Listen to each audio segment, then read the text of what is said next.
ที่เห็นรูปรถตำรวจนี่แม่นหลังจากที่ตูแจ้งความแล้วและกำลังนั่งท่าให้ตำรวจพากลับไปหับเอาลูกที่โรงแรมสบายดีเฮาซื้อตูมาจากสปป.ลาวปัจจุบันอาศัยอยู่ประเทศอังกฤษกับลูก2คนเหตุการณ์นี้เกิดขึ้นหลังจาก2อาทิตย์แรกที่ตูย้ายมาอยู่ประเทศอังกฤษกับแฟนและลูกเมื่อตูและแฟนได้พิดกันอย่างหุนแรงกลางซูเปอร์มาร์เก็ตโดยที่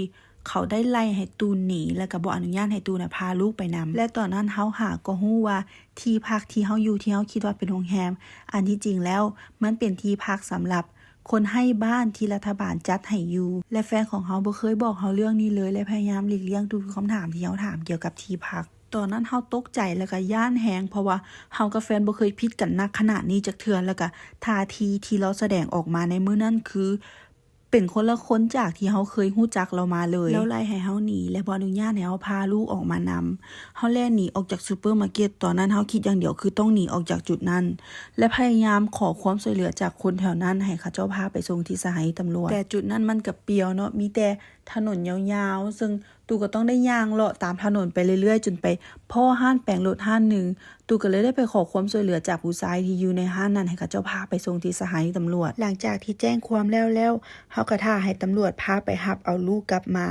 จากนั้นตำรวจก็ได้กันตัวเราออกจากเฮากับลูกเป็นเวลา48ชั่วโมงซึ่งในเวลานั้นเฮากับลูกก็ต้องได้เตรียมตัวที่จะออกจากพื้นที่เพราะว่าหลังจาก48ชั่วโมงแล้วเราก็สามารถกลับมาได้และตำรวจก็ได้ประสานงานกับองค์กรช่วยเหลือผู้หญิงหรือว่า Women Aid และในมื้อที่2ที่ตำรวจกันเราออกมานั้น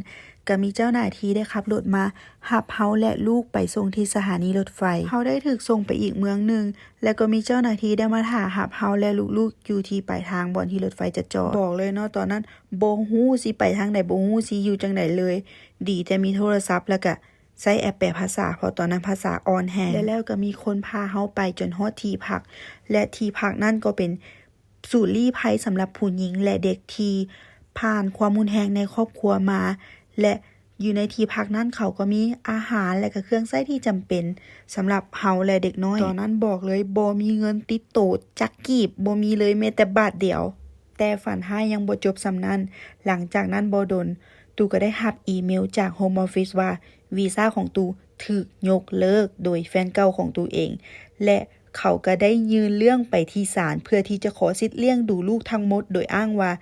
ตูบ่มีสิทธิ์ที่จะอาศัยอยู่ในประเทศนี้อีกต่อไปและนี่ก็คือหมู่คนเดียวที่ตูมีในประเทศอังกฤษเนาะเราได้มาหาตอนที่ตูอยู่ศูนย์ลี้ภัยพากันไปนั่งลิ้นอยู่สวนสาธารณะเอาอาหารลาวมาเฮ็ดกินแล้วก็ตำบักหุ่งกินกันแซ่บๆมื้อนั้นแล้วเราก็ฮู้ว่าตูบ่มีเงินแล้วเราก็เอาเงินให้ตูอีก$100โอ้ยหมู่เอ้ยฮักเด้